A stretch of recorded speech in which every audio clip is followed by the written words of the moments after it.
Hello and welcome to the Ryno Sports Talk. And this week is a special edition, but I do want to start off with my week in review. I kind of do this normally, but I'm going to do just the special one this week since it's a special episode. So I have 4 topics here, and I'm just going to go through them kind of quickly, kind of just giving my opinion on it. And the first thing is the NFL relocation happened this week, and that means a lot of things. And I talked about this last week, like who was going to relocate and who wasn't, and all that stuff. And I think the Rams are a good choice to go there because they don't have a stadium. Their owner's kind of greedy, and they really needed to get out of St. Louis just because their fan support wasn't really there. But basically, the Rams are relocating this year, and then the Chargers are relocating, have an option to relocate, a deal with or negotiate a deal with them to relocate. They have a year to do that, and the Raiders, if the Chargers don't follow through with that. So basically, it's going to be the Rams and the Chargers if it goes through next year. We're going to find out that, and I think that's a good choice for them. They're going to get a big new stadium in LA or in Inglewood, I guess, and it's expected to open in 2019. And Commissioner Goodell, expects it to be an extraordinary success. So I kind of agree with that. I kind of like how they were doing it this year with relocation. It's going to be interesting to see how that kind of changes in the future, but it's been interesting. I think that the Rams are a good choice to go back, and if the Chargers go with them, it's going to be even better for them. So, good job for the NFL for not screwing this one up somehow. Now on to the NFL coaches being hired. We have, I think there's 3 this week. That sounds right. I know Adam Gase for the Dolphins. I covered that last week. I think it's going to be a great choice with him and the Tannehill, with him being the franchise quarterback and stuff. So I think that's going to be a great choice there. And Gase is kind of a quarterback guru. And then happened today, Thursday, is Chip Kelly was hired by the 49ers to be their next head coach. So that's something else too. I think it means a lot for Colin Kaepernick. So I think they're going to be doing something good with him. And I think it's just a great thing for them to have, or for him to have a coach like Chip Kelly, who's kind of a running mobile quarterback kind of system guy. So that's a great choice. At least I think so. And then Eagles are expected to hire Chiefs offensive coordinator Doug Peterson as their head coach. He used to be a player and an assistant for Philadelphia.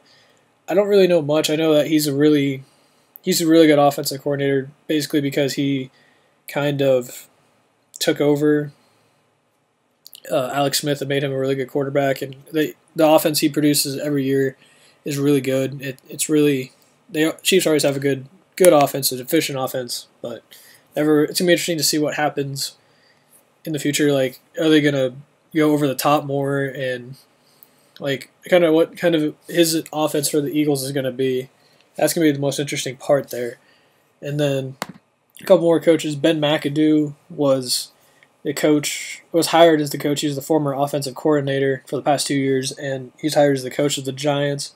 Good choice. He'll keep Eli in a good system, and he's been producing really well over the last 2 years. I already talked about the Eagles. Another one is Tennessee Titans. Kind of have a coach. They basically said Mike Mularkey he's kind of been telling people the job is kind of his. It's be interesting to see what happens there. They did get a new GM, the Buccaneers director of player personnel, so that could mean something for Dirk Cotter if the Bucs don't offer it to him. The Browns hired Hugh Jackson, former Bengals offensive coordinator and Raiders coach. He went 8-8 as a Raiders coach, so I think it could be a good move. Johnny Manziel is basically gone from there, is what he said. So that's gonna be interesting. And I literally just got this on my phone. The Buccaneers will name Dirk Cotter as head coach, so Buccaneers just got new coach. And I think that's a good thing because Jameis Winston kind of needs to keep the system the same so he can be good. And he proved that he's a good coach or quarterback last year. And Cotter's going to keep the same system, obviously. So I think that's a good thing for both Dirk Cotter and Jameis Winston. And then I think that's really it. I'm trying to look through all my listed coaches here, and I don't really see anything else. So there's only the Titans are still kind of looking for a coach. So, or officially still looking for a coach. There's kind of been some chatter that there's not, but so that's going to be interesting. I think some of these coaches are really young and they're going to be good. So I think it's going to be an interesting year next year, see what happens. And yeah, so moving on to college basketball, I saw this last week. I have a couple of my friends here at Hastings. They were talking about they're not Cavaliers, they're Kansas Jayhawks fans. So on Monday, no, was it Sunday? So one of the day this week, Kansas played Oklahoma, and it was a 1-2 matchup. I kind of previewed it. I guess it must have been last week. I kind of talked about it. I talked about it last week, and that was kind of a preview of what was going to come up and what was going to happen this week. And just going to go day by day here on Sunday, the only real, I guess, upset was Clemson beat Louisville, and Louisville was number 16. So that just started that thing.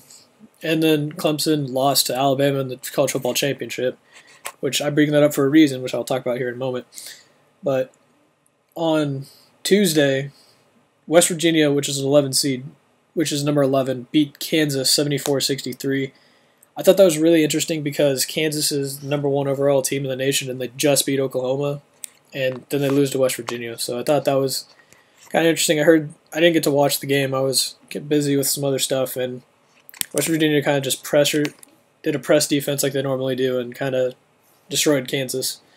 Then on the same night, I guess it'd be three other upsets happened. Miami lost to Virginia. Miami was an 8 seed. Virginia is a 13. And then Texas, unranked, beat Iowa State, which is a 17, in overtime.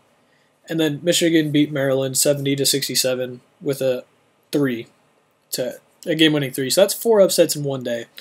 And there's 1, 2, 3 of them were top 10, and 2 of them were top 3. And then so we're moving on to Wednesday. Clemson beat Duke just 2 days after losing the college football final. Their football team did. And that's the first time that a college had a team beat a ranked team and play in the college football playoff in the same time, in the same week. So I thought that was pretty interesting.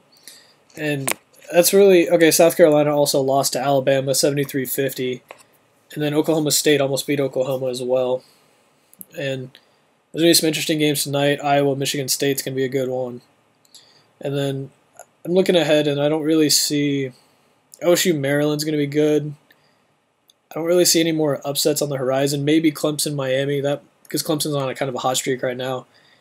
And then West Virginia, Oklahoma, both those games are on Saturday.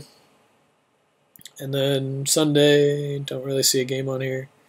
So I think the college basketball upsets are kind of a good thing for college basketball, but it's really good that there's not one team that's just rising above everyone like Kentucky, like every year. So I'm going to be looking forward to the rest of the season. Now I can actually watch since college football's done and NFL's basically done. So I get to watch a little bit more basketball and stuff. So I'm going to be looking forward to it. And then I'm going to talk a little bit about the last thing here. I'm going to talk about is the NFL wild card. And I got to watch a majority of these games. I don't think I watched every game. I kind of got bored. But I'm going to go right down the list here and just talk about what I saw kind of quick. Chiefs-Texans. Chiefs look really, really good. They beat the Texans 30-0. They look like one of the best teams right now. They're really on fire. Their offense is clicking. Their defense is really good. All that stuff. And then the Steelers beat the Bengals 18-16, but they did lose Antonio Brown and basically Big Ben. And what really kind of puts Cincinnati into the ground is their penalties at the end of the game.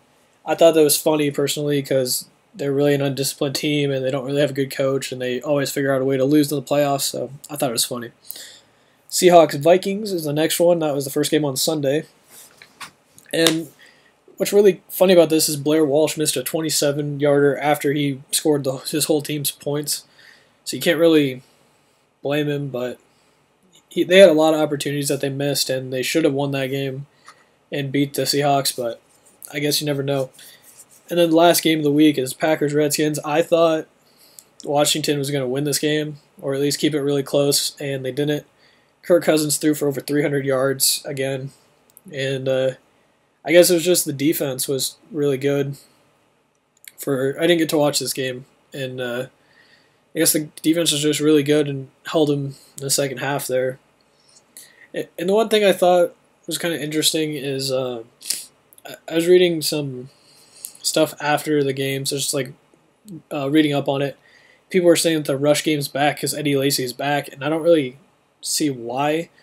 He rushed 12 times for 63 yards, and the only reason he got to 63 was because he had a long of 30, and I think that was like right near the end of the game kind of thing. And I mean, no Alabama running back's really that good, in my opinion, and I'm gonna have a little bit of a piece about that closer to the draft, but I don't see the Packers really going very far into the next round, so guess we'll see what's going to happen. But now we're going to move right into my breakdown of the college football, starting with the conferences. So stay tuned for that. So the first conference I'm going to talk about is the AAC, which is the American Athletic Conference, and they're not really insanely good, I guess. As I'm looking at it, they got Temple, who went 10-4, and they're all right. And then Houston, Navy, and Memphis as well. And this is more of a basketball conference, in my opinion. And just looking at the standings, it kind of backs it up. They only had 5 teams go over 500. And that's out of a 10 or 12-team conference, so not even half their conference went over 500. That's kind of not a good sign. And then looking at the bowl breakdown, they had in the bowls they were 2 of 8. The only 2 teams winning were Navy and Houston in the Chick-fil-A Bowl. And Memphis, with probably one of the best quarterbacks in the nation, didn't even win. I thought that was pretty interesting because everyone's like hyping up Paxton Lynch, and he couldn't even beat Auburn. And I'm kind of just going to go through here and talk about. I'm only going to talk about those 3 teams. I'm only going to be talking about Houston, Navy, and Memphis. They're all in the West. In the East, Temple looks really good. They're going to be an up-and-coming program. Cincinnati's, they're usually around 7-6, 8-5, kind of right around 500, a little bit higher. UConn, they're not really that good. East Carolina's not that good, and UCF is just awful. They went 0-12 this year.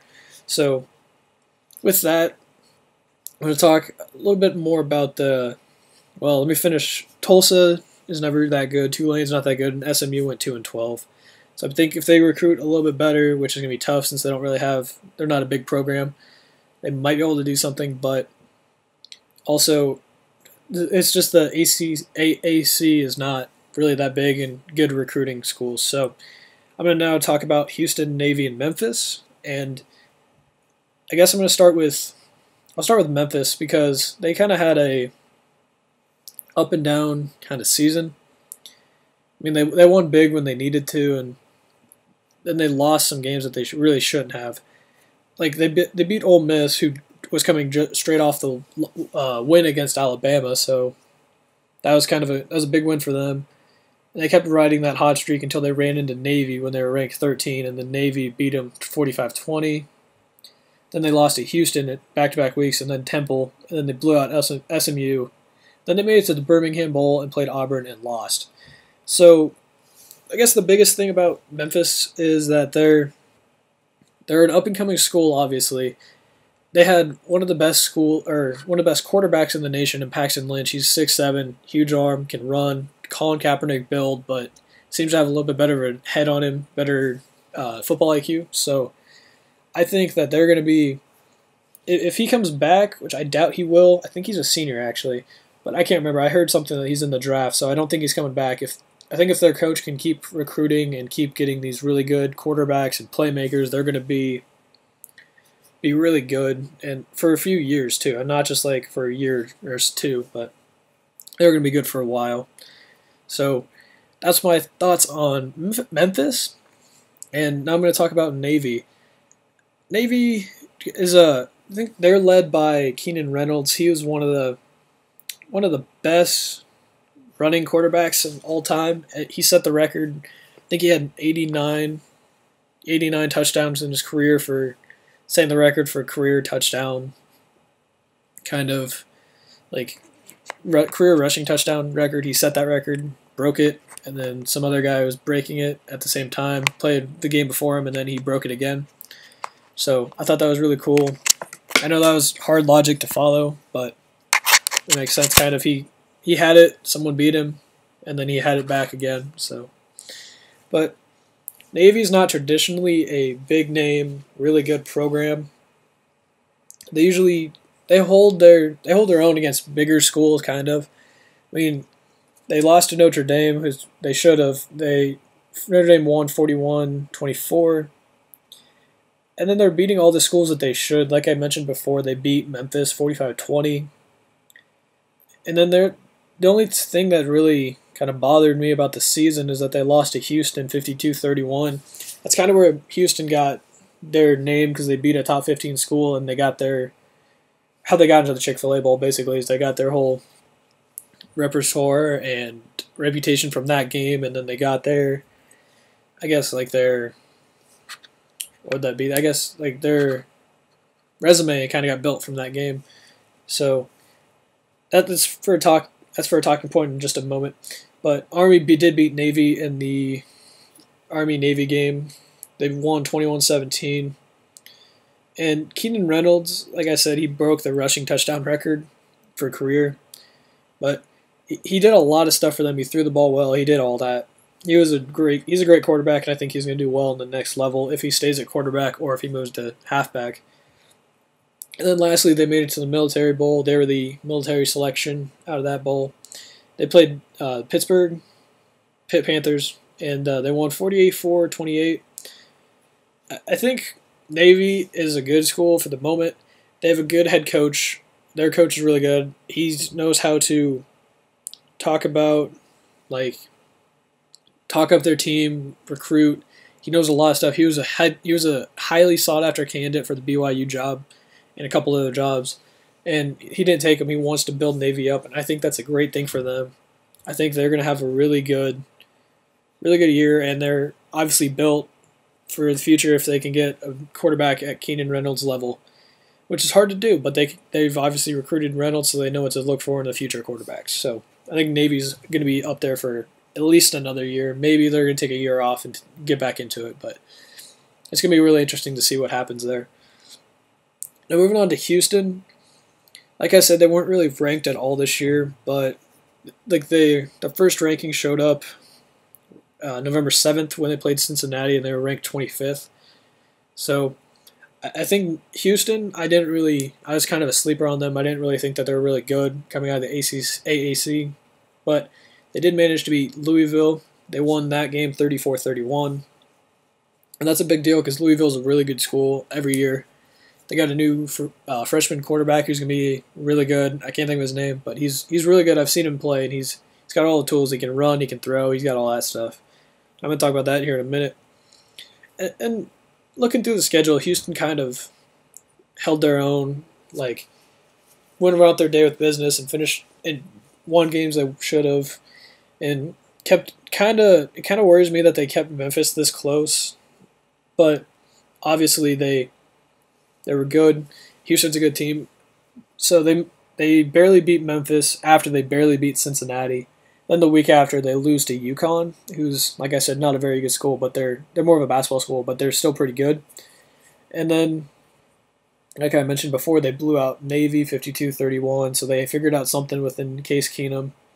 And then Greg Ward Jr. kind of started to heat up and take control of his offense. He's one of the highly sought-after draft prospects. I believe he's a sophomore. I'll have to look. But he's really good. I think he's going to be one of the best quarterback prospects whenever he comes out in the draft. I know he's coming back next year. I know that for a fact because I saw a thing about it. So that's something to look out for with Houston. And so I'm going to move on to the games before I give the little projection for next year. They played Temple in the conference championship and beat them by 11. Temple's really kind of in the middle of everything school. They're not really great, but they're not really terrible. They're like I said, I think they went 10-4. They should be good. They're a good school. Obviously, they won 10 games, so that's a big win for Houston. And coming off that, they got all the way to the Chick-fil-A Peach Bowl, where they were the big outside of Big Five, or no, I think they were the Big Five kind of selection just to go into that one. I don't know how all that bowl stuff works, but they played Florida State, and the one thing I want to touch on with this is they held Dalvin Cook to 33 yards, and almost no one did that when he was healthy. Yeah, some people did that when he was injured, but that was when he was injured. He was fully healthy for this game, and they held him to 33 yards. And I think that's really impressive to me, at least, because he's one of the best running backs in the country. And obviously, Houston's got to have a good offense if they can do, or defense if they can do that. On the offensive side of the ball, Greg Ward Jr. kind of just carried their team. He had a touchdown, 238 yards, and a pick. He kind of led their rushing attack too, so I think they need to get a better running back or running system around him. And their defense is really suffocating. They got 4 picks on Florida State, so I think that's a little something to be looking at. There's off Sean McGuire, who had almost 400 yards, so I think Houston's more of a better rushing defense than passing defense, obviously. So I think the AAC is in a good way, or in a good spot now going into the next season. They got at least two teams that can contend in Houston and Memphis if Memphis keeps their guy, like I said. So I think AAC is something to be not sleep on, and we're going to see what happens in the future here with them. So, and I'm going to move on to another conference, which is the ACC. So with the ACC, we had, which is the American Athletic, or no, it's the ACC. I don't remember what the acronym stands for, but they have a lot of good schools in here. You got Clemson, Florida State, Louisville, NC State, who's all right, and then they got Syracuse, Wake Forest, and Boston College on the Atlantic Division. Those bottom 3, Syracuse, Wake Forest, and Boston College, aren't really big players in the sense anymore. They're still good, but they're not like really going to contend for anything. But if you look over at the Coastal Division, you have North Carolina, Pitt, Miami, Florida, Duke, Virginia Tech, Virginia, and Georgia Tech. And with that, you kind of got that Coastal's kind of stacked, but not really. And what I mean by that is that North Carolina and Miami, usually just North Carolina is at the top. I think in the future, Miami and Duke will start working their way up there too. And Pitt is obviously, they're usually about 8-5 every year. And with Virginia Tech, they just lost Frank Beamer, and I don't know what they're going to do with his replacement and all that stuff. Virginia is not really good. And then Georgia Tech just kind of had a down year, I guess. I remember last year they were like talking top 10 for them, and now they didn't even get 4 wins. So 4 schools I'm going to talk about here are Clemson, North Carolina, and I guess Miami I'll talk about. So starting off with Miami, with them being the lowest, I know Miami has a good program built around them. They have Mike Richt coming in from Georgia, and they have Brad Kaya, who's one of the best quarterbacks in the nation, which I'll be talking about that here in a little bit. And they have a couple other guys, but they need a better schedule coming up, because I'm looking at their schedule. They're not really playing anyone really good here until, they got Nebraska week 3, and then Cincinnati. Wow, Cincinnati beat them. But they started out with Bethune-Cookman, who's not really a good school, but it's beside the point. They got FIU, then they get into their conference schedule. So when I'm thinking about Miami, I think of the U and their big defensive school. But it's kind of flipped scripts now, because they're more of an offensive school with Brad Kaya, who's one of the best quarterbacks in the nation, like I mentioned. They had Duke Johnson last year, but they don't anymore. But I believe they replaced him with a good running back in Yearby. And then they got a couple receivers on the outside that can do some stuff, and they're getting a couple more people in the coming weeks or coming year that are gonna be like freshmen or coming off a red shirt. I think Miami's in a good spot now. They got a better team.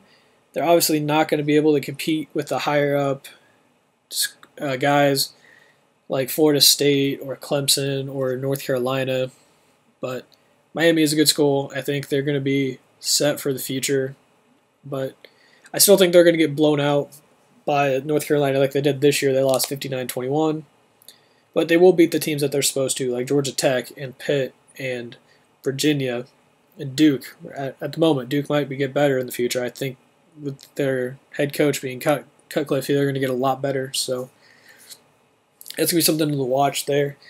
And then looking at another school in the ACC, we have, I just clicked to that, we have Florida State. And like I said, Florida State lost to end their season against Houston. I think they're kind of in flux after losing Jameis Winston. Sean McGuire looked kind of comparable, but I don't know about him anymore. He's obviously a good quarterback because he was a 4-star and all that coming out of high school, and he can compete at the D1 level, I believe, but I don't know if he can compete at the ACC level. I do remember that they brought in Everett Golston kind of to give McGuire another year.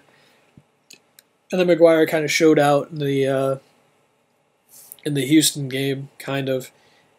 Like I said, he had 390 yards, and he had a bunch of yards in some other games and stuff too. But what really worries me, just looking at their schedule, I think they beat the teams that they should have, but then they lost to Georgia Tech, which obviously Georgia Tech could be good, could be bad. And they held Clemson close, and Clemson was the number one team all year. And I thought that was pretty impressive. They only lost by 10, 23-13. But the most worrying part, outside of losing to AAC school, is that Florida, they were a good school, and they are a good defensive school, like always, with Jim McElwain. I think they get their quarterback and a couple other guys coming in next year. They're going to be good. But they only scored 27 on Florida's offense, or Florida's defense, which I think they couldn't really stop Dalvin Cook. He had 183 and 2 touchdowns on 26 carries. And McGuire just had 160. Or passing, I should say. McGuire only had 160 passing. So I think they need to kind of lean on Dalvin Cook a little bit and then make some play action stuff off that. I think going into next year, they're kind of set offensively behind Dalvin Cook, and then McGuire looks kind of compatible, whatever it is. And he looks like a good running back or a good quarterback, McGuire does, and I think he's going to be good in the future. They just need to get him a little bit more coaching with Jimbo Fisher and stuff, like actually teaching him how to be a quarterback and not make bad throws and stuff like that. So I think they're going to be set for the future. I think they're going to lean on Dalvin Cook a lot next year, and he's one of the Heisman candidates if they do that. So I guess that's all I can really say about Florida State. They're going to be good for the next couple of years. They're kind of set as long as they have Dalvin Cook and as long as their defense is good, like always. So moving on to Clemson. Well, actually, I'm going to talk about North Carolina real quick. I'm not going to read off their schedule. I'm just going to give a quick thought on the next year. They're going to be good next year. They have most of their key pieces coming back on offense and most of them on defense too. I think if they just keep up how they ended the season with momentum, they beat a lot of schools. I mean, they did lose to Baylor, but they did manage to put up 38 points in the bowl game against them. But going into the end of the year, they trounced Duke 66-31. They absolutely killed Miami 59-21. They only beat Virginia Tech by 3, 30-27. Beat North Carolina State 45-35. Almost beat Clemson. They only lost by 8. And then they lost to Baylor by 11. But I think they have a lot of the pieces in place to make a good run next year into being a really good, top-notch school and all that. So I think they're set for next year. And then I'm going to talk about the actual winner of the ACC, Clemson, and I think Clemson they're good. They have Deshaun Watson. They have good receivers in I hate the wrong button in a freshman. Here's the guy. They have Deion Kane. Like I was thinking, Hunter Renfrow is someone to really watch next year at the wide receiver position, and they got a bunch of pieces here. They got like Gallman, who's a running back. He only had 45 in the national championship game, but as I was watching that game, I saw that he was kind of bouncing off tackles and breaking a lot of stuff. I don't know why they didn't give it to him more. I guess they were playing behind, so they couldn't really run the clock out. They're trying to get some passes with Watson. He's going to be a really good. Those two are going to be really good running mates in the future here. I guess the other guy, receiver-wise, is Peak, Renfrow, and Leggett. Also got really good there. You got really good pieces there just to compete. And then their defense is stout. They had the number 6 defense in the nation this year. And I think that they're just set, kind of. Like I said, they beat Florida State, beat Miami pretty handily, beat South Carolina, beat North Carolina, and then they beat Oklahoma by 20, and then only lost to Alabama by 5. I think that they have the defense for this to play really well and just be really like top-notch, top-tier school, and they're going to stay in the talk for the national championship over the next couple of years, at least next year with Watson coming back. They need to add a couple pieces on offense so that Watson's not the only playmaker, and that's how they're really going to do it. They're going to rely on their defense, and then they're going to have Watson, who's really good, play, I guess, the best ball of his life, and he's going to be really good, like always, like he has been the past couple weeks, or last year and this year. So I think that they're set for a couple years. They got a weak kind of conference in ACC. There's only really Florida State to compete with them. Miami's not competing next year, but they're going to be down the road. If they give Rick a couple more years, they're going to compete, but not next year. So I think this is Clemson's division or conference to lose. I think North Carolina and Florida State will also compete for it, but the Coastal is kind of logjam there. UNC will come out on top, and Clemson will come out on top, unless Florida State pulls off a miracle and beats Clemson. So we're going to move on to the next conference, which is the Big 12. So the Big 10 is kind of split up into 2 divisions. We got the East and the West. I'm going to start with the West here, just because it's more of a tie to me. I live in Nebraska, so we got Nebraska in there. We're Cornhusker State. That's what I was trying to say. So going from the top up, we got Purdue, Illinois, Minnesota, who aren't really great teams. Minnesota is one of the better teams out of that group, where they have a better defense. Their offense isn't fantastic, but they got a good defense. And then we got Nebraska is kind of the middle team there. They won their bowl game. I think Tommy Armstrong just made too many mistakes, and they lost a lot of games at the very end. Very end of the games, they lost like 4 straight, like on the last possession or the very last play of the game, kind of thing. And that was kind of fluky, but I don't see it really happening next year. But Mike Riley's got a good coach there, and he's gonna be good, I think.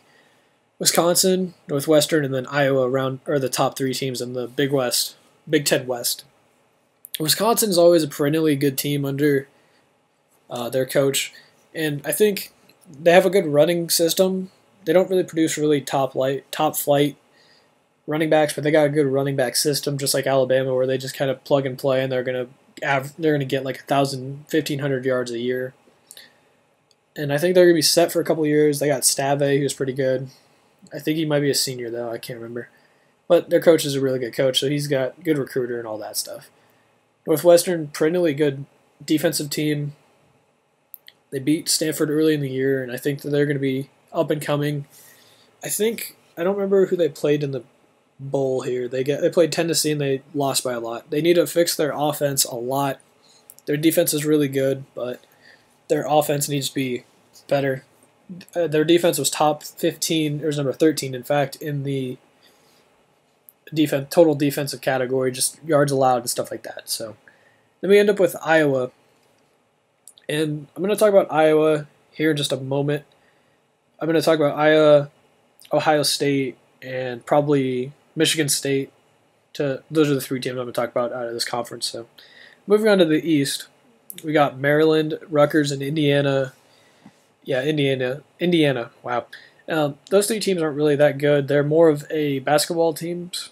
They're basketball schools, kind of.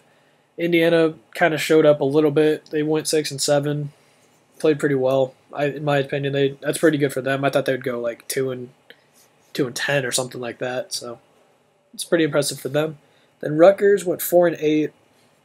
Rutgers really hasn't been the same since Shiano left and the Eric LeGrand thing. So we're gonna figure out if they're good next year. And then Maryland went 3-9. They don't really have a good school. They have terrible uniforms, and I don't really see them doing much in the next couple of years. So then a kind of interesting one to me was Penn State. They had one of the best quarterbacks in the nation with Hackenberg, but he's off to the NFL now. They couldn't really protect him, which is kind of the biggest issue for this team is that protection. They need better defense, or they're better offensive linemen. So I think that they could be good. They need a better quarterback. No, they need a quarterback, not a better one. Hackenberg's one of the best in the nation, so I guess we'll see what happens in the next year. Michigan went 10-3 in their first year under Jim Harbaugh, and I think that they're kind of set up for the future. They need a new quarterback, I think. Maybe Rudolph. Rudolph is, I think, a junior. Maybe he's a senior. I can't remember. All I know is he's a good quarterback, and if he's gone, they need a good replacement for him. Their defense is stout. They got one of the best corners in Jabril Peppers, and it's going to be interesting to see what they do in the future there. So that leaves us with Michigan State at 2 and Ohio State at number 1 in the East.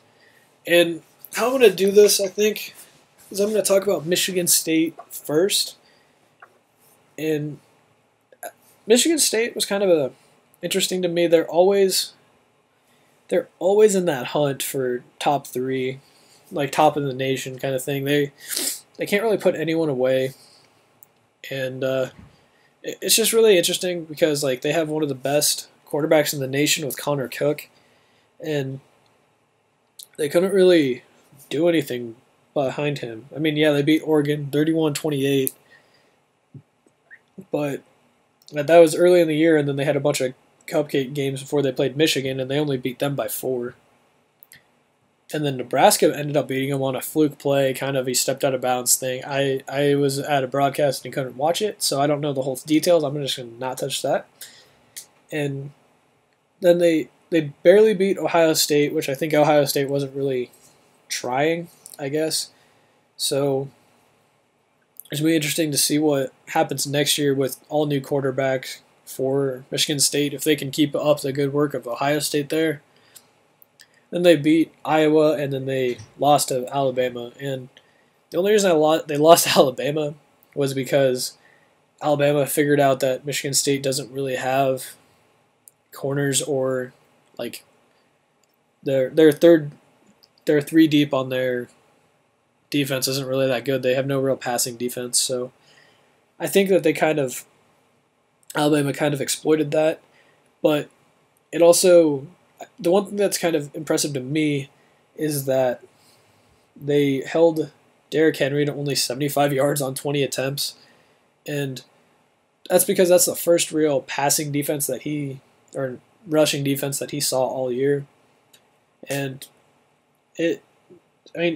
that's not that good for him, but I talk about that in my piece this week about why he's not really that good and why he shouldn't have won the Heisman. So I'm going to let you guys pop over there if you want to read that one. The link will be down in the description.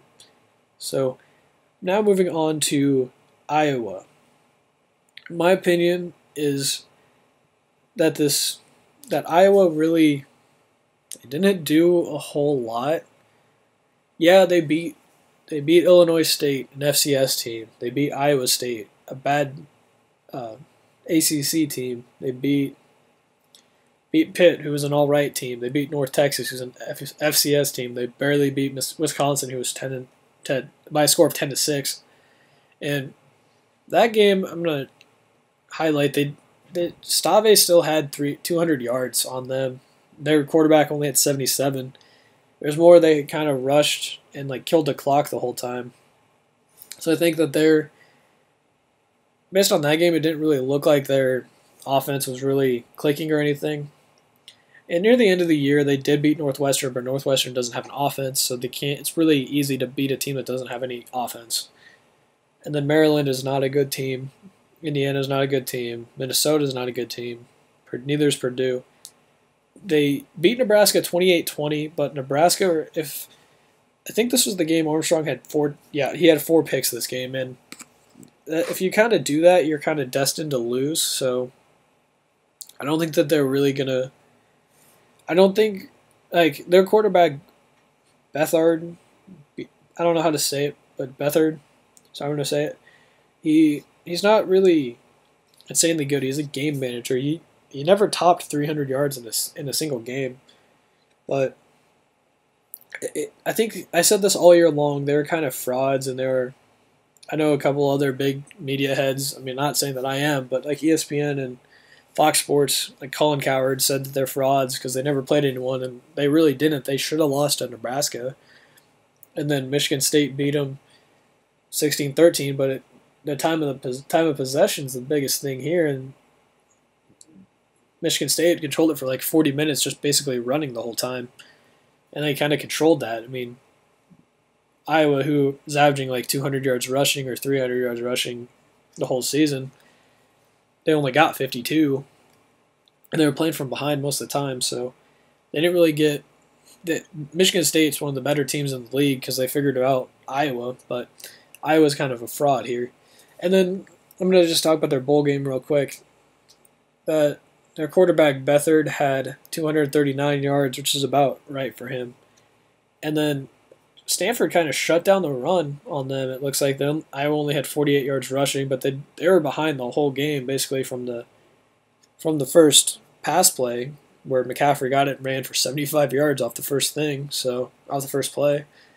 I mean, it's hard to stop him, obviously, but Iowa was kind of they were like, oh, hey, we're really good because we beat up on a bunch of lower-level teams. But then they go and just get destroyed by Stanford. So I guess their defense is something to look back on, but I think their offense is going to be really good with Bethard and their running back situation that they have. So I guess they're going to be good next year, but if they play that piece of cake schedule, they're going to be in the conference championship again. So I guess it really doesn't matter.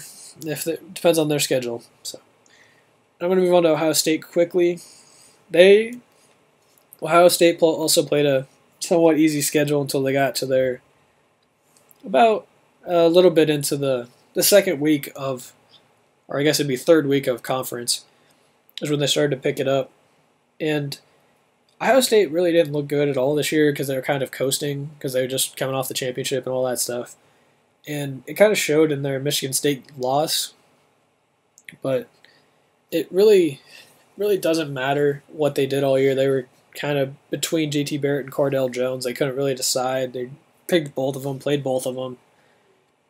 Like I remember in the very first game of the year, they kept switching back and forth, and they finally settled on Barrett. Then Barrett wasn't doing no good, so they went back to Jones, and they just went back and forth. But I think it really shows that in their last 2 games, both against top 10 opponents, they absolutely blew them out with top-tiered offense. They beat Michigan 42-13 behind Ezekiel Elliott, which was what they should have done all year. And then they beat Notre Dame, again behind Ezekiel Elliott and then a little bit of Barrett passing. They beat them 44-28. I think that they have a lot of potential. I want to see what their running back situation is next year without Elliott before I say that they're going to be good. They got JT Barrett, who's one of the best quarterbacks in the nation, obviously. And I don't really know who their backup running back is there. So when that gets figured out, that's where I'm going to say, that's when I'm going to be able to tell you who's going to be good and who's not out of that school. So that's it for the Big 12. I think at least Michigan State, Michigan, and Ohio State are going to be in the hunt for the conference championship. So we're going to move on to the next conference. So with the Big 12, there's a lot of interesting things here. They don't have a conference championship game or any two divisions or anything. It's just there's 12 teams, I think, right? Yeah, there have to be. There's 12. Big 12. Four. There's only 10 teams actually in the Big 12, and Oklahoma and TCU, Oklahoma State and Baylor are really the only four teams to watch out of these schools. They're the high flying offenses with great or with moderately good defenses, and they're going to win about every year. Oklahoma always wins and loses one big game. This year they lost two. That's for in a few moments. TCU is going to be interesting. They lost Trevon Boykin, but they're bringing in some other freshman. I can't think of what his name is. It's a transfer. Oklahoma State's pretty good. Baylor's really good. I think Texas Tech's going to be an interesting one to watch. So, and then they got Texas, Kansas State, Iowa State, and then Kansas, who's 0-12, and I don't really see them reviving their program anytime soon. So, I think Texas. I'm going to just touch on the last couple guys here. Texas is really interesting to see if they give what they do in Charlie Strong's third year. He's a good coach. He turned around Louisville, and I think he's on the right track with Texas. He just needs a good quarterback and a good defensive players. I think he's getting a new quarterback this year as a freshman coming in dual threat, kind of more of his guy, and that'll be good for him. Kansas State, I don't think they're really good. I mean, they're good, obviously. They went 6-7, but they're not really going to win anything anytime soon. They win the games they should, but then they kind of compete in some of them, but they don't have enough star power to kind of beat the Baylors and TCUs and Oklahoma States and all that. And then lastly, we got West Virginia. Well, I should touch on Iowa State for a second. Iowa State is usually a basketball school more than a football school. They did win 3 games this year, so they can kind of compete, but they're not really going to be a top-tier school in the near future for the Big 12. West Virginia is kind of interesting. They went 8-5 this year, and they still have Holgerson, and obviously they won their bowl game. But what I was kind of thinking with that is they have one of the best offense. Well, running in the Big 12, you got to have a fast-paced, efficient offense, and their passer. Howard, he had 532 yards and 5 TDs against Arizona State. I think they're kind of set for the future there. I think they got a good quarterback, good system in place. Holgerson's going to be staying there forever until he takes an NFL job or one of the SEC jobs if it's ever offered to him. So I think West Virginia's kind of going to be sitting in the mix at probably around 8-5, and maybe they'll get up to a 10-3 in a couple of years, but right around 500 the whole time. So, I guess what I'm going to do is I'm going to talk about Oklahoma, TCU, and Baylor more extensively, and I'm going to talk about Oklahoma State real quick. With Oklahoma State, they were kind of a overrated team, but not really insanely overrated. How the Big 12 works is they backlogged their schedule this year so that the Big Four, the Baylor, TCU, Oklahoma, and Oklahoma State, kind of played all 4 of each other at the end of the year. And so I think that Oklahoma State could be good. They have the potential. They dropped 70 against Texas Tech and then almost 50 against TCU to knock off TCU's perfect season. And then they kind of shut down against Baylor. They only put up 35 against Baylor and 23 against Oklahoma, and then only 20 against Ole Miss. So I think that they have potential, but they need to unlock it completely. They need a couple more pieces probably. I'm not sure. I haven't really watched a lot of Oklahoma State games. Honestly, I don't really watch a lot of the Big 12. I watch outside of the Big 3 of Oklahoma, Texas, TCU, and Baylor. So I think they're going to be good for a couple of years. They got Mason Rudolph, and then they got some freshman that they started this year, or some kind of younger guy. I don't necessarily know if he's a freshman, but I think they're set for at least next year to make a kind of title run at the Big 12 if they move to the conference championship like they proposed, but I guess we'll see. So, first school I'm going to talk about is, in fact, Baylor. And Baylor, under their coach, Art Briles, they always find a way to have like some kind of offense to work with. And like their offense is always insanely good. Like I think they average like almost 50 points a game this year. And that's really good, especially if you're playing in the Big 12. But what really happened with Baylor is they lost their starting quarterback, and then they lost their second string quarterback, and then they lost their third string quarterback. So when he was in, Seth Russell looked like one of the best quarterbacks in the nation, kind of thing. He pulled an RG3, and it's be interesting to see if he still plays as well next year when he comes in. But I don't think so as much. I guess we'll see. And then their second string quarterback, Jared Stidham, he was playing really well too, just as good as Seth Russell was. I think it's more of their system quarterback kind of thing. And they were all playing really good. And then he went down with an injury. He did get to play against Oklahoma, but they did lose that game 34-44. I don't remember which game he went down. It might have been the TCU game. Yes, it was. And they lost. So they lost him right before the TCU game. And then they tried to do a whole different approach. They tried to do running and then a little bit of passing with their third string of Johnson. And he didn't do a lot. And so they ended the season the regular season on a 2-game losing streak. They lost to TCU in double overtime, and then they lost to Texas, which was the most surprising loss. But it didn't really help that they went to their fourth string, Lawrence Hawthorne, and they still only got 64 yards out of him. So I think that after a while the injuries catch up to you. So I think they're going to be good in the future. And they kind of figured it out against North Carolina where they started rushing a lot more. They had Jefferson have almost 300 yards, Chaffin 150. That's like 450 yards of total offense right there. So I'm gonna be interested to see what they do next year with Stidham coming back or the other quarterback, their starter the whole year coming back in Seth Russell. So I think they're going to be a good offense like always. They can hang with about anyone in the league offensively. So I think they're going to be one of the bigger teams to watch. I already talked about Oklahoma State. And so TCU is another team. They have Trevon Boykin. They dropped 70 in a game like every other team, it seems like. One thing that worries me is they almost lost to Kansas. They only won 23-17. Although Boykin was injured in that game.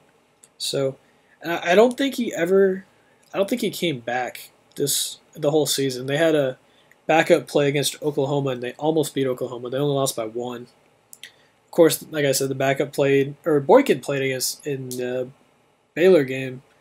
I don't think he did play the whole game. Okay. So Boykin's one of the more interesting quarterbacks, I guess, because he's good, but he's never really uninjured. So he's going to be interesting in the NFL. I don't see him as I see him as more of an RG3 kind of build, but he could be good in the right system. So guess we'll see what happens there. And then they ended up on a 2-game winning streak after losing to Oklahoma, and they beat Oregon in the Alamo Bowl, which was a 3-overtime thriller, 47-41. I thought it was one of the best games I've ever seen. Honestly, I like that game because they made a huge comeback. I think it was like 41 points in the last quarter. So Gary Patterson knows what he's doing on offense, and I think his defense is coming around. Obviously, TCU is going to be in the mix every year like they always are, and they're going to be one of the top teams once again. I do not think they're national championship caliber, but I will talk about that in just a little bit. So moving on to Oklahoma. We have Oklahoma kind of beat up on everyone after a couple weeks. The only loss that they had that's kind of embarrassing to me is they lost to Texas 24-17.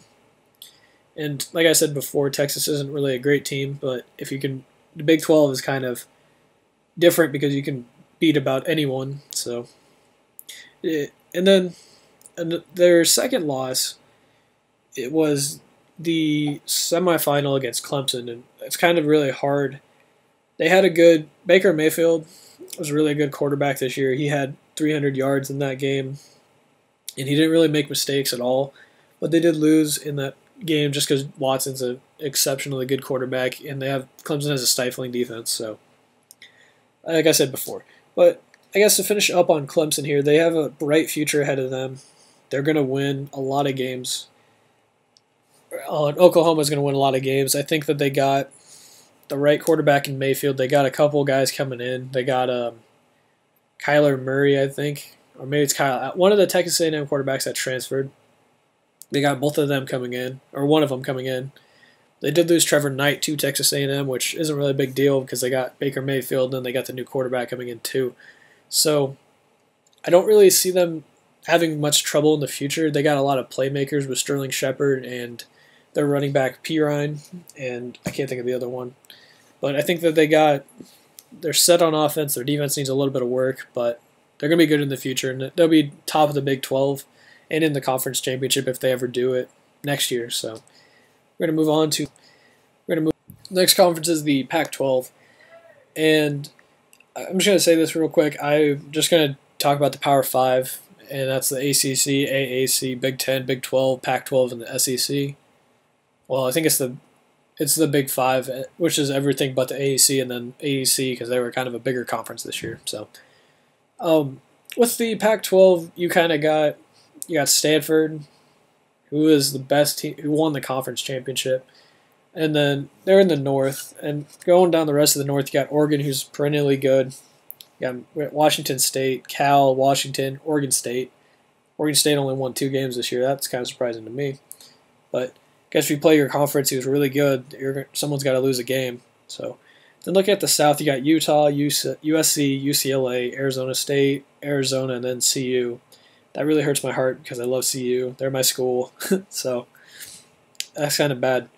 And I think with this, I'm only going to talk about 2 teams and kind of touch on the rest. I'm going to talk about Stanford and UCLA. And CU is kind of not really going to do anything for a while. Arizona's got pretty good quarterback. They're played really good in their bowl game. I think Solomon's one of the better quarterbacks in the nation. Maybe not top 5, but easily top 10.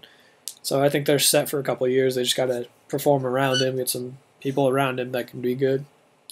Arizona State is usually good. I think they lost their bowl game. They lost their bowl game to West Virginia. They have one of the faster-paced offenses in the nation, and basically every Pac-12 team does, but Arizona State is particularly good, particularly fast, and their quarterback is a younger guy who has a lot of experience. So they're a little bit of a dark horse in the Pac-12 this year. And then UCLA, like I said, I will talk about them in a minute. And then USC is another team. They're in the flux of coaches. They just hired Helton as their head coach, who was their interim, and I think he's going to do a lot of good for them. They're going to be interesting because I think they're losing their quarterback. Kessler's definitely gone. He's a senior this year, and I can't think of who's going to replace him. They obviously have someone in the pipeline. They already have it all figured out, so it's going to be interesting. Utah kind of started out hot this year, and then they ended up really bad. So they didn't end up terrible. They finished 10-3, so that's not terrible. But started out really hot by beating Michigan, and then just kept going on a bunch of wins. And then they lost almost 3 in a row here. They lost the first one to Arizona, 37-30 in double overtime. Lost to UCLA, and then almost lost to Colorado, 24. They only beat them 20-14.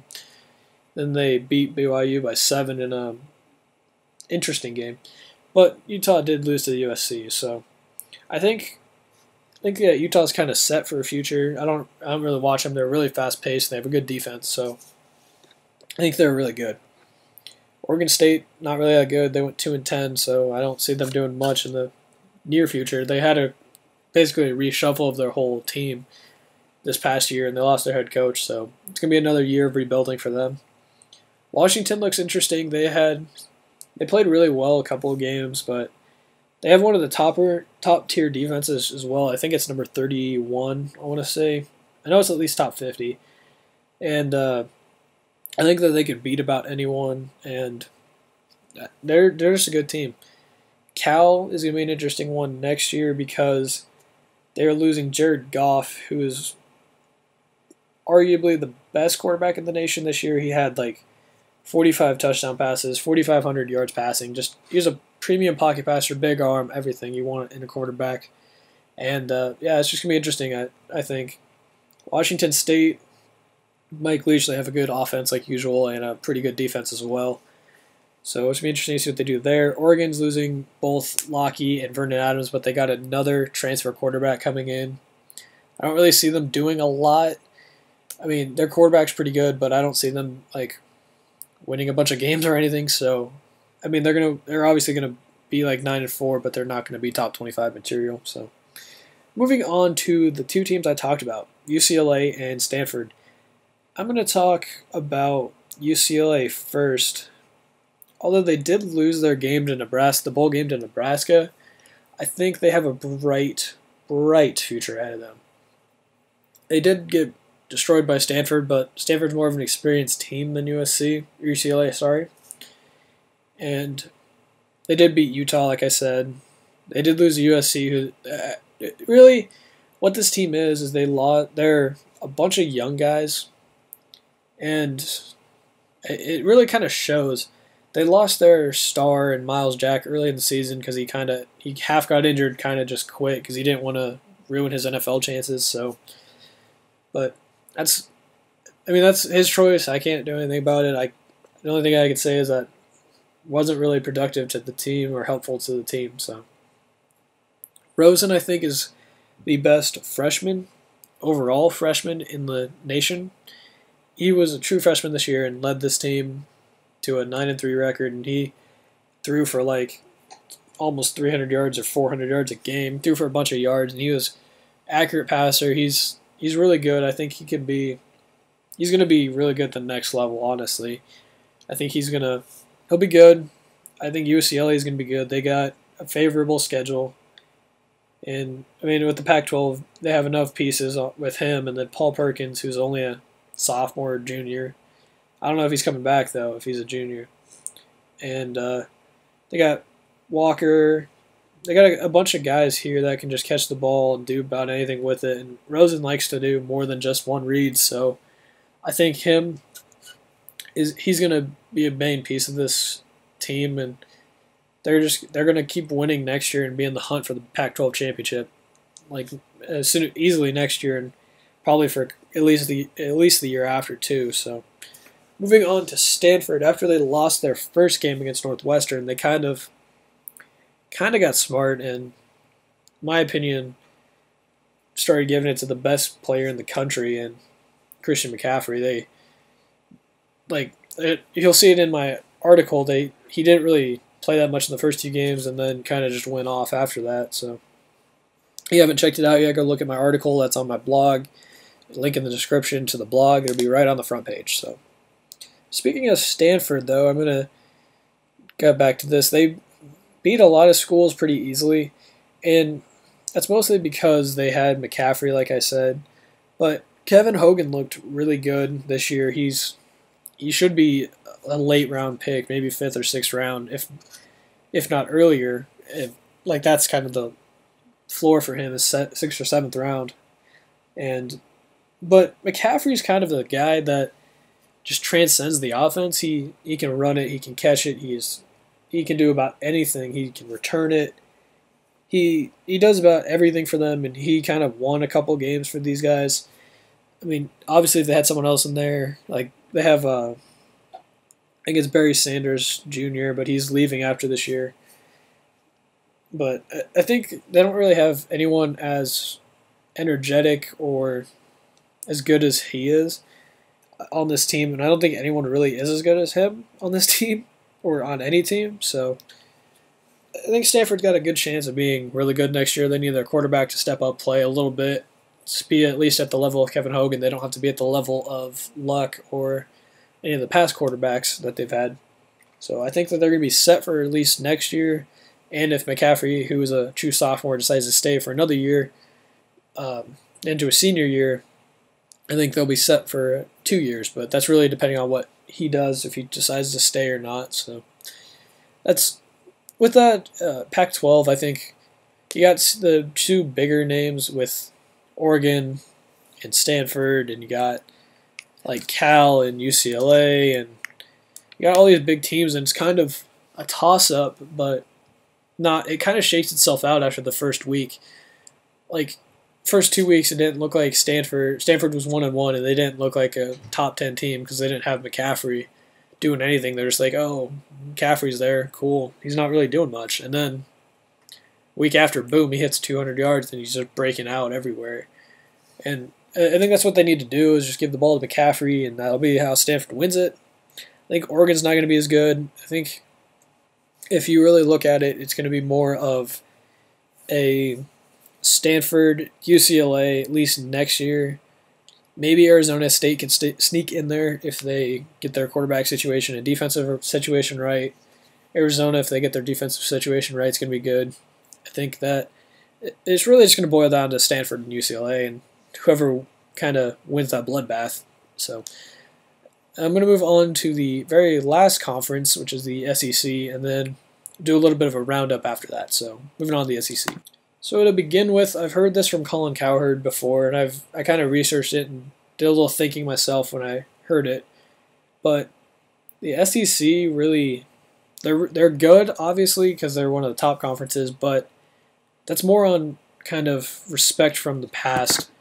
Yeah, Alabama's good because they got Nick Saban and they got best running back in the nation. They recruit the best offensive line, defensive line, best defensive linebackers. They do all that stuff. And I kind of talked about that this week. So I'm not going to take a lot of time to talk about Alabama, but that'll be one of the teams I talk about, as well as I don't even know. I'll probably just pick randomly from this list. But if you look at the SEC, especially, it's more prevalent in the East. It's kind of a two-team race, almost a three-team, but Tennessee kind of got lucky this year. So I'm going to start at the bottom. I'm just going to talk about the last four teams real quick, and then I'll talk about the top three in the East. The very bottom of South Carolina, they kind of started out really slow, and then the old ball coach gave up on them and kind of quit. And, I mean, that was the right thing for him. He needed to retire, and I think they were just kind of looking for a spark after he left. He kind of left to give them a spark kind of thing. And he was just getting old, and Spurrier wasn't really doing much. So I'm going to chalk that up to a bad year for them, just because they lost a bunch of pieces and they didn't really have anything to fall back on. Missouri looked, in my opinion, like a top 10 team preseason. They had Matty Mock, who's really good, and then they had a couple other pieces that were really good too, but none of it worked out for them. They finished 5-7 at the near the bottom of the East. So I guess it's gonna be interesting to see what they do with Mock, and if he gets really good, he has the pocket presence and arm strength to get about any throw off he wants. But I guess we'll see what happens with them next year.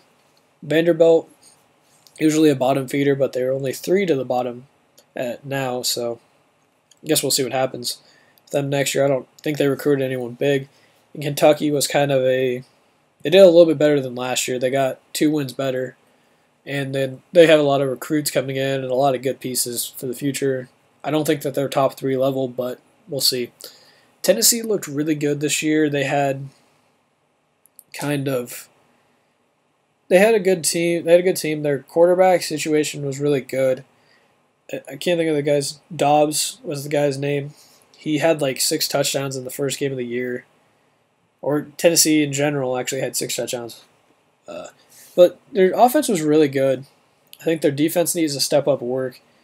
I don't think that anyone in the SEC can really topple Alabama, but Tennessee looked really good at times this year, and I think that they're a force to be reckoned with in the future. And then Georgia, you got their new coach, and I think he's going to bring in a lot of stuff. Kirby Smart knows what he's doing on defense. He's going to bring in some good defensive pieces, recruit good defensive guys. I don't think it'll happen this year. I think that they were 10-3 this year. I don't think that they're going to be any better than this year. They might regress a win. So they might finish 3rd in this conference if Tennessee gets a little bit better, or stays the exact same. I don't think that they'll finish 1st this year at least. And then there's Florida, who is 7-1 in conference and 10-4 overall. Florida, it's kind of interesting to me. They had their starting quarterback go get suspended. They started Treon Harris, who wasn't very good, and then they got Will Grier, he was a really good quarterback in my opinion, but they lost him after a couple weeks, where he got suspended for taking performance enhancers and all that steroids and stuff. So I think he said he's transferring too, and they're bringing in another new quarterback who's going to be interesting to see.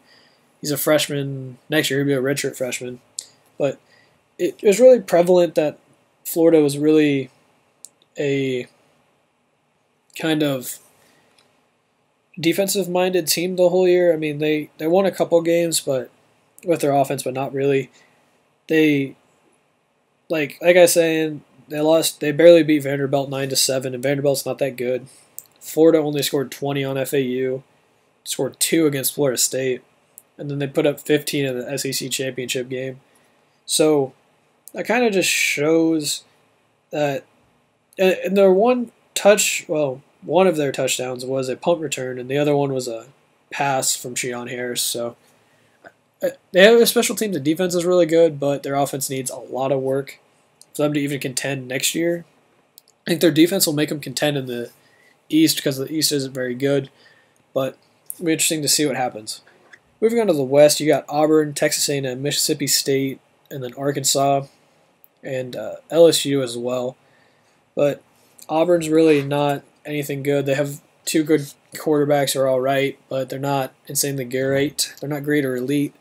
They're good for SEC, and they're going to be interesting to see what they do next year. I think Sean White will probably start, and then they're not going to be bottom of the SEC West. I know that, but the reason that is because A&M comes in at second to the last, and they lost their 2 5-star quarterbacks, and a couple other guys left too. And they did bring in Trevor Knight, so that'll be interesting to see I think he's eligible this year too. But A&M's not really going to do much if Trevor Knight's not here. Even if he is, I think he will. I don't think he'll keep them above the bottom of the SEC, but I guess we'll see and find out. And then they got Mississippi State as another school, and is the next school, sorry. And they had Dak Prescott, but he's gone, so I think he's going to do wonders in the NFL. More of a Tebow kind of build, but with better arm and better accuracy and all that, so he's going to be good. I don't know what they're going to do next year. I think they're going to have a little bit of a regression as well. So I think those 3 teams will be at the bottom, maybe in a different order. Maybe Mississippi State will jump Arkansas. It really depends. Arkansas had a good year this year. They're one of the top defenses in the league, and they managed to beat LSU, and they managed to keep pace with Mississippi State, actually. And they only lost by 13 to Bama as well. Beat Tennessee, and that's really about it. I think Arkansas is a good team. They have a lot of pieces defensively and offensively to keep pace. They are losing Hunter Henry, one of the best pass catchers in the game. So Brandon Allen coming back, and as well as Collins coming back as well.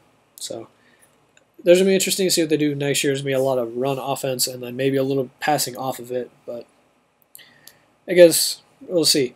So I'm going to move on to LSU, who finished third. I've been doing this in reverse order, so LSU is kind of the epitome of what happened to the SEC this year, and I mean that because they don't really have a good quarterback. No one really outside of A&M, when they had Kyler Murray and Kyle Allen, had a good quarterback this year. All the quarterbacks were not really NFL caliber, but LSU still had a good defense, mainly because they're playing in the SEC against terrible quarterbacks. Like, as I look at it, Coker, outside of Dak, okay, so Dak Prescott's number 1, obviously, and then maybe Chad Kelly's 2, and then maybe Coker's 3. That's a pretty big drop-off from 1 to 2, and then 2 to 3 is even steeper than 1 to 2. So you don't really have anyone, and the East has like no one. that can be a competent quarterback, especially NFL level or even SEC level. There's no one, so that kind of inflates their SEC rankings. And I guess we'll see what happens next year, because I don't think any of these schools are bringing in big arm, big name quarterbacks. And LSU's kind of like I said, they're kind of the epitome of the SEC. They don't have a quarterback. Offense is kind of focused around Leonard Fournette, which is almost exactly like Alabama and almost exactly like I think Florida had a good running back too. But they kind of focused in on defense, and just like every every SEC team, they focus in on the running backs and the good linemen, which basically everyone in this conference has, at least the top tier ones. And I think LSU is going to be good next year. They still got Fournette. If they bring in a better quarterback, they're going to be better, but we'll see. Moving on to Ole Miss, they had a big win over Alabama early in the year, and then they kind of stunk it up after that. They finished number 12 after beating Oklahoma State, but I still don't think that they're one of the better teams. I think that they're going to regress just a little bit down to like 9-3 or 9-4. And I don't see them really being that good. They do bring Chad Kelly back, so I think they can compete with him. They will beat Alabama again next year. I know that for a fact. And I don't see them really being a competitor to Alabama, but they'll beat them. So they're always going to have one game where they lose to someone they shouldn't. Like, for example, this year they dropped 76 and then 73 and then 43 against Alabama. And then they lose to Florida, who at the time had Will Grier, so that's kind of more understandable. But then they lost to Memphis, and Arkansas too. So I don't know what to think of this Ole Miss team. I think they're good, but Memphis is a ACC team and AAC team, and SEC should not lose to AAC. So I think that's a big thing there. We'll see what happens next year with them. I think that SEC is not really that good. They're not weak, but it's Alabama, 50 feet of dirt, and then everyone else. So, and speaking about Alabama, I'm just going to talk about this real quick. Alabama played a lot of good teams this year. I talked about them almost at length on my blog about Derrick Henry and McCaffrey. Coker looked really good at the end of the year, and it's going to be really interesting to see what happens. They're losing Derrick Henry to the draft, and I think Kenyon Drake's also a senior. But if O.J. Howard stays, they got a pretty good passing attack. But I think they're going to be keyed up on him a lot, any team that faces them. Defense is stout as always. Their offensive line is one of the best in the nation, like I said in my piece. But I think that just because they're Alabama, they're going to be top-tier team. They're going to be a top 4 team all year long, just because their name's Alabama. So I'm going to be really interested to see what happens with that next year. I think Bama's still going to win it just because they're Bama, because Nick Saban's really good, and no one really can compete with them in the SEC. SEC is really weak, like I said, no real quarterbacks. Coker's going to be really good. Bo Scarborough is coming in at Alabama, so he's going to be really good too. I think with Dak Prescott leaving, Auburn being terrible, Georgia having no real quarterback, and Florida having no real quarterback, I think it's a wide open race for the SEC. I guess it'd be East. So to face Alabama, which is going to be a loss in the SEC championship. So Bama against whoever can really pull out of that SEC East. So that's my prediction for the SEC. Now on to some rounds to finish up some roundup and a little bit of prediction for next year. So I'm going to call this section Season in Preview, with the P in parentheses, just because it's kind of a quick review and recap and a little bit of a preview for next year.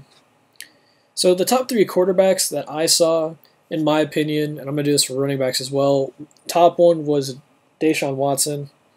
Second one was Jared Goff. And then the third one was UCLA's Josh Rosen. The reason I think this is that at quarterback, you have to have a couple of intangibles as well as be able to have some leadership ability, as well as all the usual stuff that comes with quarterback, like throwing and then accuracy and stuff. I think the reason I put Josh Rosen at 3 is because he's kind of young, kind of experienced. He made a couple mistakes during the game. He's not really, or during the season, I should say. and he's not really insanely clutch, but he can get there. Just being that young, he has a little bit more of a steeper learning curve, just being at UCLA, not having the weapons weapons like Deshaun Watson has, or the skill set that Jared Goff has and experience Goff has. But he's one of the best quarterbacks in the nation. And I want to throw a couple names out there as just honorable mentions. I got Greg Ward as an honorable mention, as well as Memphis quarterback Paxton Lynch. And then moving out of the ACC, or moving into the ACC, Louisville quarterback, or not Louisville, sorry, Navy quarterback Keenan Reynolds is obviously up there. Same with Stidham and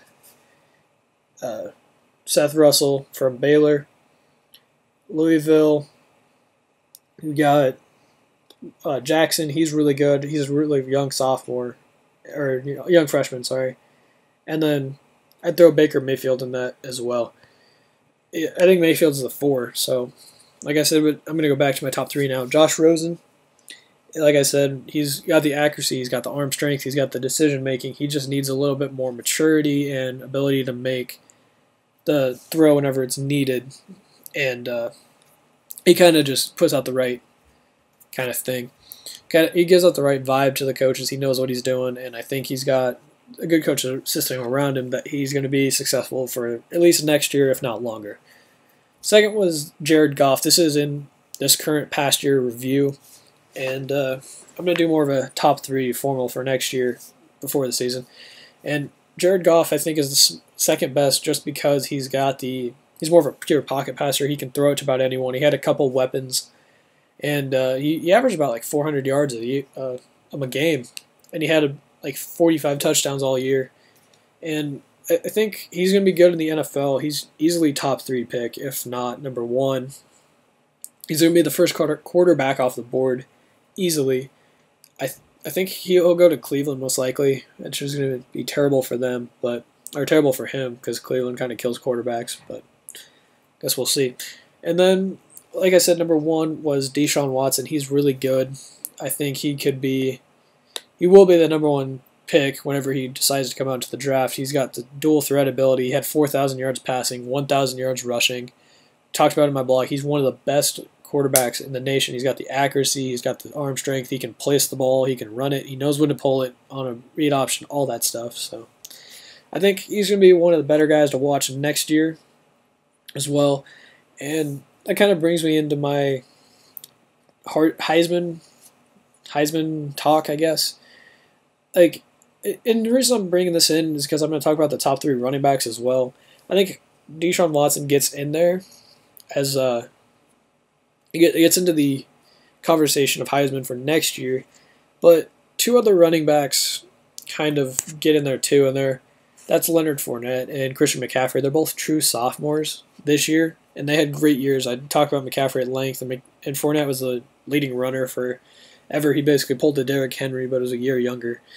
And he just had 1 or 2 bad games, and I think he's going to be good in the future. And there's a bunch of guys there I could put at 3. I don't think Derrick Henry's there yet. I would almost actually. Now I am going to say this. The number 3 goes to the FCC or FSU team running back Dalvin Cook. I think he had a great year. He's one of the best runners in the nation. He knows what he's doing. He runs with the purpose, and he has the athletic ability to outrun people on a side, run them over, and then juke them and all that stuff. Derrick Henry, I don't really think is a top 3 running back. I don't think he should be drafted in the first round, or the earliest he should be drafted is about late second round, so like the 50s, 55, somewhere in there. He's not really that good. He's got a little bit of one cut, and he's kind of downhill running back. He's not going to last that long. He's got no lateral ability. He's a Trent Richardson copy, basically, so I think that's what's going to happen to him. I don't think he's going to go that high, but he's still going to be the Heisman that never made it in the NFL. And so that's my Heisman talk, kind of. and my top 3 running backs. So recapping that, my Heisman top 4 or top 5 actually is you got Deshaun Watson, Christian McCaffrey, Leonard Fournette, who was it? Dalvin Cook, and then my 5th one, I'm going to throw in another name here, is the quarterback from Oklahoma. I just lost his name. Baker Mayfield. That's who it is. I think those 5 are going to be the 5 that are going to contend for it all season long. Christian McCaffrey is the front runner at the moment, followed closely by Watson, followed a little bit somewhat distantly by Baker Mayfield, followed distantly by Dalvin Cook, and then following him just barely is Leonard Fournette. So that's my Heisman top 5, and then my projected top 5 in this year's draft. I talked about it a little bit. I said that, who was it? Jared Goff's going to go at least top 5, so, and I think he's definitely easily top 5, if not top 1, or number 1, I should say, and that's kind of obvious there, but my other top 5 I have in here is Joey Bosa, defensive end from Ohio State, Laramie Tunsil from Ole Miss, cornerback Vernon Hargraves from Florida. That's 4. And this 5th one kind of could go either way, so I'm going to throw out 2 names there. It really depends because it's Jacksonville. So the top 5 is Tennessee, Cleveland, San Diego, Dallas, and Jacksonville. And none of those really need quarterbacks outside of the Browns. So I'm going to throw out Paxton Lynch just because he could be there instead of Goff. But I think more of DeForest Buckner or Ronnie Staley from Notre Dame, or DeForest Buckner's from Oregon. Those would be the top. It's either 5 or 6. Those are my top 6 guys right there, and I think you could really interchange those last 2. And it really could go either way. It's really a draft, and I'm going to put out a mock draft on my site here in a little bit, so it'll be interesting to see like me actually analyze all of that and try and have fun with it. But I guess we'll see what happens here. So the last little bit here is I'm going to talk about my top 10 going into next year, and by that I mean like the rankings going into next year. Like the AP poll puts out a poll every year, and then you have the college football committee putting up the top 25. So I'm going to do just a top 10 of my own. I think this is going to be more of not really going into the year. It's going to be more of the first college football rankings is how I'm going to project this.